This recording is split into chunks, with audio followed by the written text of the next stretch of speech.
This is NRN founder. నేను మీ ఎరువుకుల నాగార్జున. రాజ్యాంగం భారతదేశంలో వివిధ కులాలు పొందుతున్న రిజర్వేషన్లు. ఎస్టీ వాళ్ళు 7%, ఎస్సీ వాళ్ళు 15%, ఓబీసీ వాళ్ళు 27%, ఈడబ్ల్యూఎస్ వాళ్ళు 10%, అంటే ఓసీ వాళ్ళు 10%.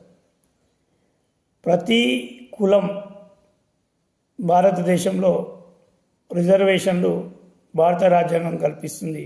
కనుక రాజ్యాంగం విలువలు ఫలాలు ప్రజలకు సంపూర్ణంగా అందుతున్నాయని, ఇంకా అందని ఎడల మరి రాజ్యాంగం ప్రకారం పార్లమెంటు వ్యవస్థలో మార్పులు చేర్పులు చేసుకోవడానికి 368 ఆర్టికల్ ఉంది కనుక దాని ప్రకారంగా రాజ్యాంగాన్ని మార్చుకోవాల్సిందిగా.